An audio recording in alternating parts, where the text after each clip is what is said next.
popping a cold one. We're back, baby. Yeah. Like we never left, except we have left. We have left, and I'm here. You're here, which makes me very, very excited. A fresh new face for our 3 loyal fans and viewers.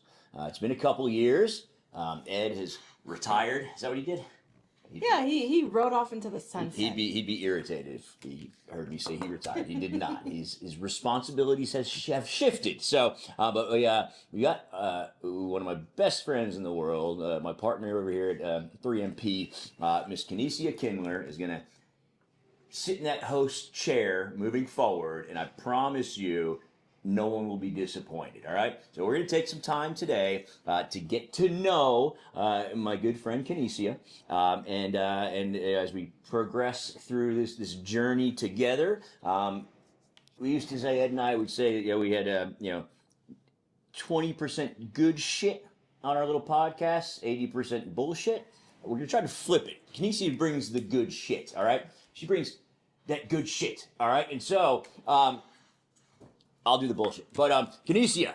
Yeah. Welcome. All right. I want everyone to get to know you as well as I know you. All right. So just a little basic background. Tell us about the Bay. Give me your thoughts on the Raiders. Give me your thoughts on the A's. I thought you were gonna say the good shit, Mike. Like not the bullshit. You started off with the bullshit. That's my part. You said you have the good shit. No. I originally am from Oakland, California, born and raised.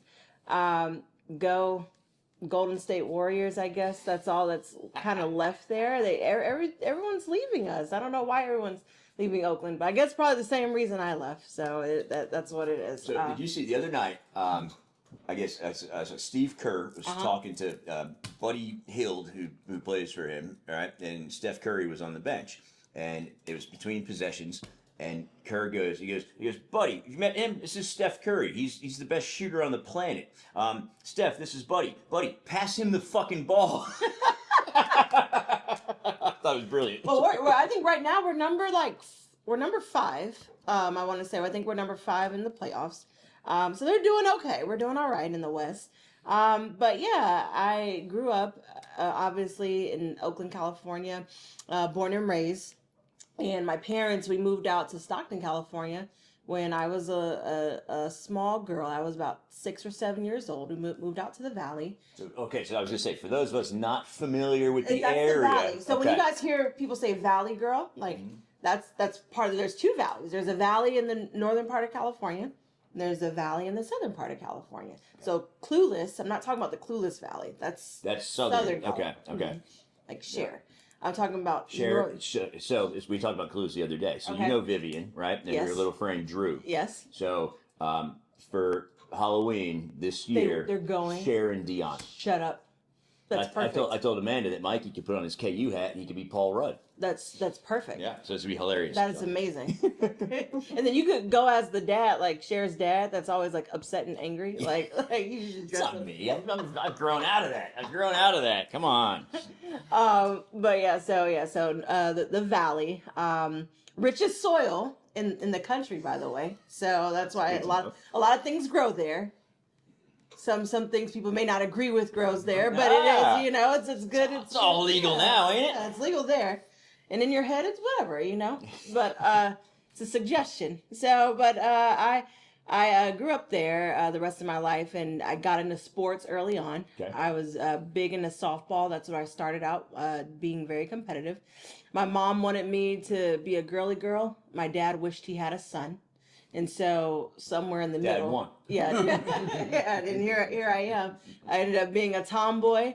My mom would try to get me to wear nails and get my hair done and get me to wear lipstick. You've caught on now. Yeah, now. Okay. Years later, like a couple decades later, I sided with my mom now. But I was very much a tomboy. I was super rough. I learned how to catch a softball by getting hit in the face. That's the best way to learn. Yeah, I played with boys on my block. They would throw baseballs at me, and I would like literally I had blood like coming from my face. Like it was awful. My mom was like, no, like my baby, and my dad, I was like, oh, she's fine. So that was a story of my whole life. But I played competitively throughout college, softball. I picked up volleyball, basketball. I did martial arts. You're good with the balls, huh? I like juggling them. Oh, juggling them, yeah. Yeah. We're Juggling doing it, them at Atlanta. one time. Welcome to Atlanta, where the players play. Yeah, I got a lot of tricks up my sleeve. So stay tuned for a few more episodes. Tricks, balls, episode 1. Here we are. Here we go. But pretty soon it's going to be on exclusive content. So Got a paywall, OnlyFans with OnlyFans, Mike and Kenecia. Yeah. Some feet pics. Furry Furries, pics. yeah. Furries, Baker. Feet and furries. It took me and Ed like 3 episodes to get in our groove. I feel like we've done it in 3 minutes. Well, This is spectacular. This is what we do every day in the office. Like we trade back and forth every single day. We're just capturing the magic on camera now. But so that's me. Balls and just Tricks and balls, baby. So I went to college. That's how I ended up out here in Atlanta. I got here. I went to the illustrious Spelman College, right here. It's right next to Clark Morehouse for those of you guys who may not know. But I chose to come here because my mom, she wanted me to go out of state. The only reason I was going to stay in state was to play softball. Okay. I tore my ACL playing basketball. So that's how I ended up here in Georgia. So everything happens for a reason, because if I wouldn't have did that, I wouldn't be sitting here talking to you people. Exactly. So I would have never met my uncle. All 3 of them. Uncle Mike. Uncle Mike, baby. So that's my story. That's how I ended up here in Atlanta. Hey, so Spelman is downtown, right? Yes. Morris Brown. Yes. That's downtown? Morris Brown is literally right next to. So you have the Atlanta University Center. Okay. You have Morehouse. You have Spelman. Oh. There it is. And she's back. You have Morehouse, Spelman. Okay. And you have Clark. Okay. And you have Morris Brown. And then you have the ITC too. That's all one area. They're all within like the same plot of land, if you will, so within a mile. Mm-hmm. Morris Brown, they must not be doing very well. There's tons of abandoned I saw a video today, abandoned football stadium that they actually used in the '96 Olympics. That's now got trees growing in the middle of it. Drumline right? was filmed. Really? A lot of it was filmed at Morris Brown and Clark. Yeah. So Morris Brown was the rival school in the movie Drumline. Morris Brown was. Okay. They were huge. That was a huge school. So when I moved up here, the old dome still existed. I took a couple of the guys, Zach Feeler, Vietti. We went down to a game at the Dome. By Vine City? They moved us to go park, and we ended up parking in the abandoned dorm parking lot down there, right? And we had a couple beverages, and we were looking at all the windows are busted out. It was like a haunted big ass building, right? And we had a couple beers, and in one of the windows up on like the 7th floor, there's just like a big styrofoam cup from a gas station just sitting there, right? And we dared Feeler. We said, I will give you $20 if you go and find that and knock that cup out of the window, right? And so 20, he'll do anything for $10, like 20 is like a lottery ticket, right? So he leaves, and Vietti standing there. We just keep looking, right? And he gets up there, and then we'd see him in a window. We're like, no, up and over two, right? Like a video game. Oh, it's hilarious. Yeah. And so it was wild because he got up there. He finally got it, right? And he knocks the thing out the window. And it took him 20 minutes to get up there. He was back down like 4, right? And he was like petrified. He's like, there's people there. There's people in there. I didn't see any of them, but you could hear them. And there's noises. And he's like, you guys got to come with me. And we're like, hell no.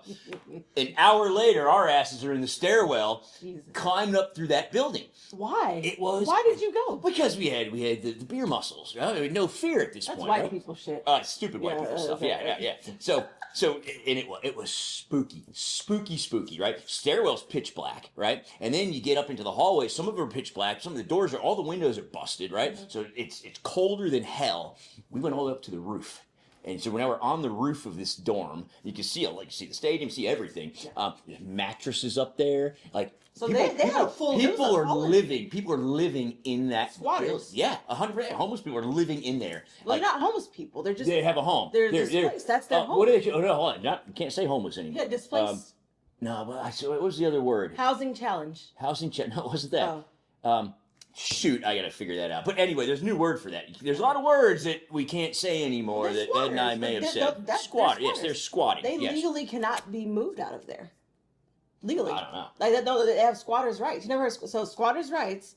Like if someone takes up a residence for a certain period of time, like it doesn't matter. Like it could be like you let your friend stay at your apartment, like that they have rights. Like so if you let your friend stay there for like more than like 30 days, they're considered a squatter. And if you ask them to leave, but they have all their belongings there, like they could prove that they've been a resident there for a minute, you have to go to court and fight for them to get out of the premises. It's crazy. It's wild. Even an abandoned building? Like, what, Yeah, what if they want to rip it doesn't matter. down and put a parking lot there? They have to you have to take those homeless people to court? I don't know. I don't know the litigation on that because that actually did happen. They actually ran a story on the news too. Downtown Atlanta, they had a bulldozer came through and cleared out. It was pretty sad. They cleared out a lot. They're trying to clear out shrubbery and debris, and then a homeless person he passed away from the machine. I've seen underneath like 20 and 75, 85 where it comes together. They put like a bunch of rocks. Because it used to be like tent city. And Yeah, they put like and they a bunch put of a bunch big of big rocks stone there that boulders. they can't put their tents there. Yeah. That's interesting. Yeah, it's very interesting. But yeah, so it ain't bothering anybody. Yeah, Who just gives a let me know. shit. It's like, oh yeah, I really want to be underneath the highway. No, they can have that spot. Just stay out of my like back. what else are you gonna know? do with what else are you gonna do with underneath the highway? You're I know. not doing anything else. But more importantly, it's very interesting because that building like that, right? Like they could invest in it. Like the amount of money that they spend in a lot of other places, you can invest just insulate it and put some windows in it. Plexiglass? It's going to be way better than what's in there. And, you can insulate it, cut the electricity on, and maybe for a certain period of hours. But who would pay for it though? Elon ain't gonna pay for that shit. He ain't gonna let Trump pay for it. SpaceX will pay for it. Like, I just feel like we got funds there. It's spectacular. But yeah, but that's Morris Brown. Fun fact about Morris Brown. So, I don't know if I should say this, but it's a funny story. So me and my This is a safe place. Okay, Safe place. space. Safe, Okay. safe space. We're So- the circle of trust. So Spelman is kind of like known to be like the bougie I like could school. tell, like out of- nails, hair, lashes. I get it. Stop. Okay, but just Versace. But it's known to be like the bougie school. So out of all the schools, so Morris Brown was kind of like the black sheep at the time that I was going there. It was still open, but they were kind You of say black sheep. Is that deliberate? yeah. Are we allowed to say that? I don't know if I'm allowed to say that. No, you are. Cam says, as long as I don't say the N word, I'm cool with him. So a customer yesterday, this is another story. A customer yesterday, they had a German Shepherd, and it was a German Shepherd that was all black. And so I was talking to the customer, and I was like, "Well, is that a German Shepherd or is that a Belgian Malinois?" And he was like, "No, the Belgian Malinois has all black face and the body is like tan for the most part." And I was like, "Oh, we were talking about those are super smart dogs, how the police use them to train and stuff, right?" It was a great conversation. And then the guy was like, "Yeah," and he was like, "One time I had my German Shepherd, I was walking her around and she's super friendly, or whatever." He was like, "But people were calling, the cops, like in his old apartment complex, because they were afraid of the dog and calling animal patrol." I said, "No," I said, "They were calling not because of the dog." I said, "They're calling because your dog was black."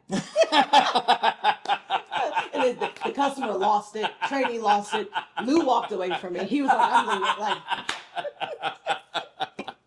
It was great. That is spectacular. It was amazing. Anyway, back to the black sheep. I'm sorry. Black sheep. So at that time, we didn't want to say that we were going there, but the people, like, they were just guys, like, they were so cool. And so there were a group of guys, and it's me and my friends.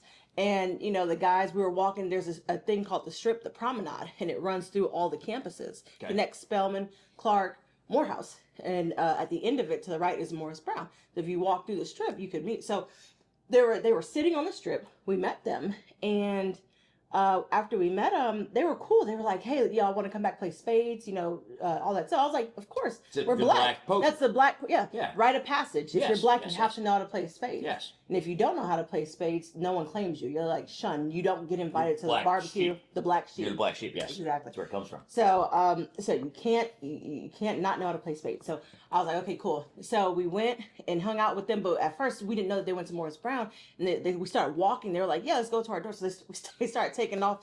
And we were like, okay, well, where's your guys' doors? We thought they were going to at least stop at Clark or something like that. They were like, oh, no, we're down here at Morris. We were like, oh, Morris. Oh, we were like, Morris Brown. We were like, oh, you're over there. I was like, there's people that live there. You guys go to school there? Like, it's open? And they were like, yeah. And they told us this is awful. They told us a story about their accreditation and, how really they just lost their financial accreditation with the state. And so that affected, I think, academic, them being able to get loans and stuff like that. Yeah. So, it's a crazy story. But anyway, so then, the street that Morris Brown is on, it's called Sunset. And the colors of them, with it being, purple and black, we called it Purple Sunset. And so that was our code name whenever we were going to go hang out with the friends. You're not going to go to Morris Brown. We're going to Purple Sunset. We're going to Purple Sunset out on the strip so over no there. one would ever know. It was like everything the light touches. But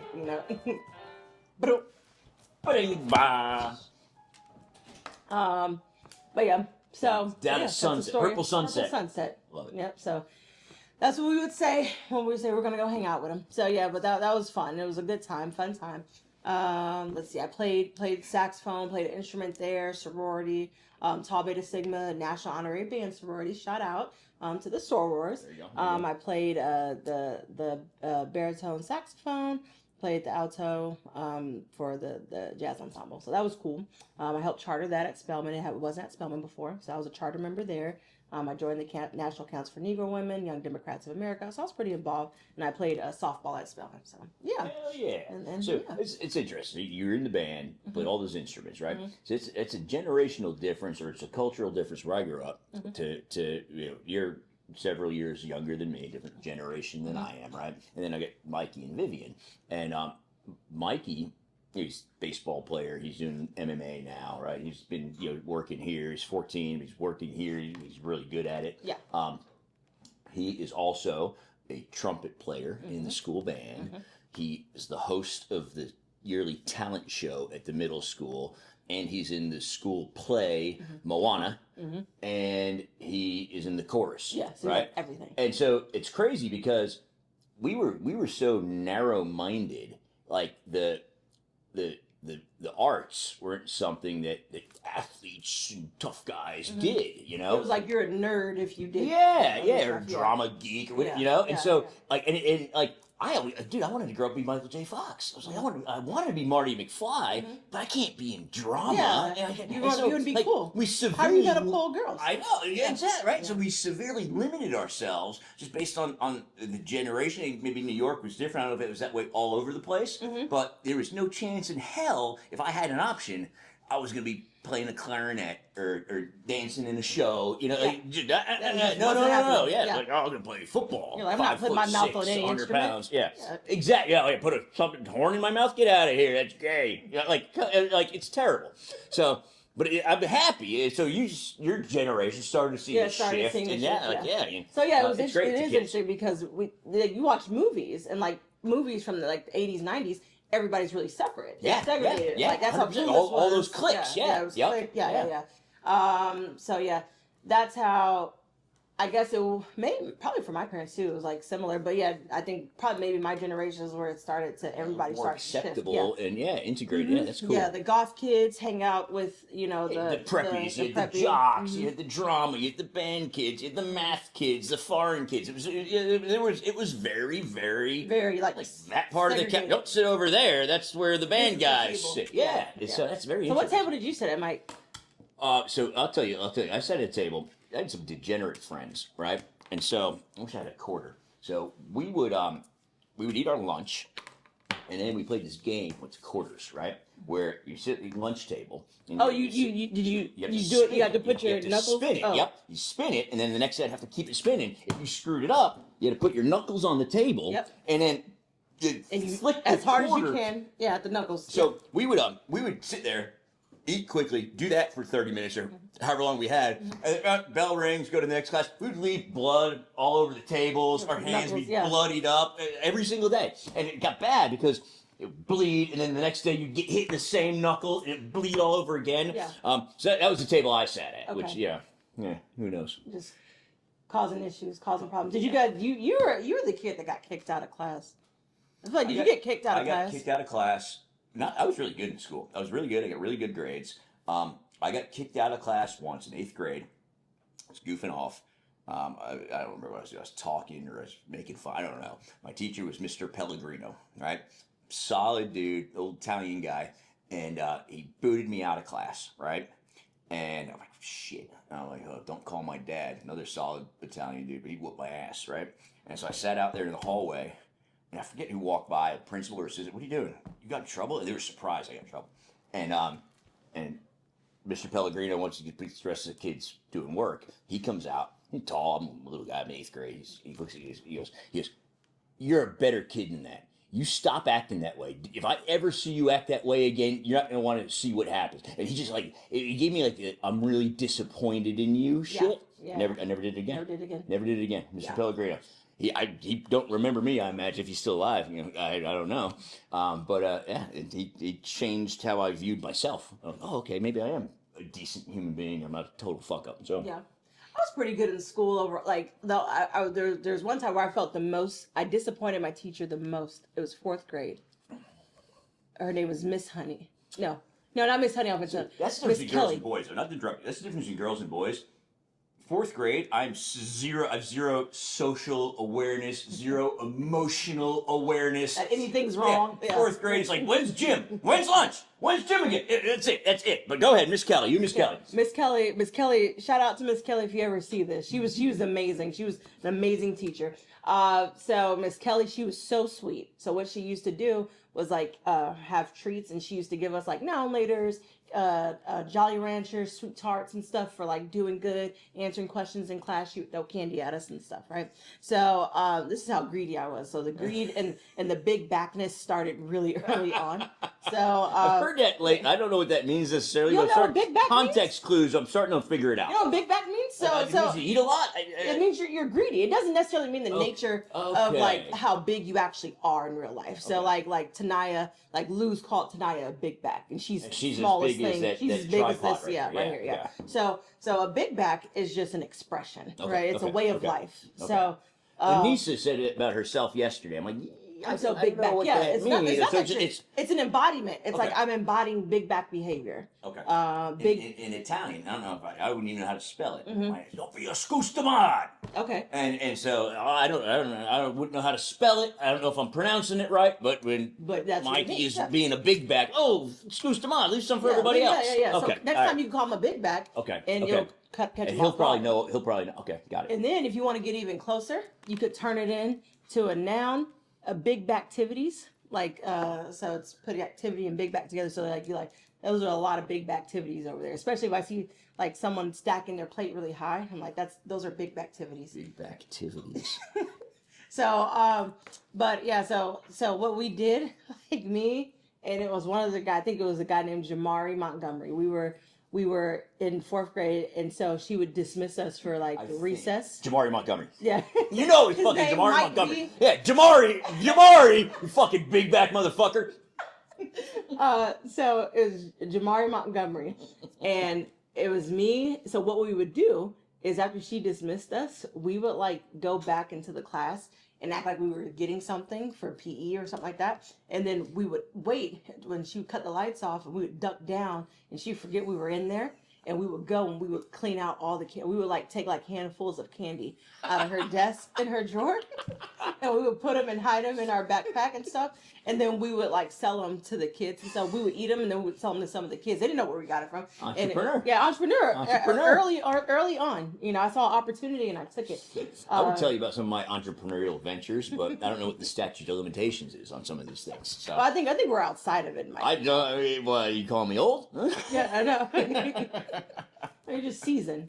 So that was bad, and then it became like a sting operation, and so we should have kept it under wraps, like with just us two, because the more people you add, then the more sloppy it got. And so, you know, we added like another Brandon Tatum. We added Brandon, and it got sloppy because he would like brag and stuff. Then other people wanted in on it. James wanted in on it, and so it got. Brandon and we ended James up, ruined yeah, it Brandon for and James. everybody.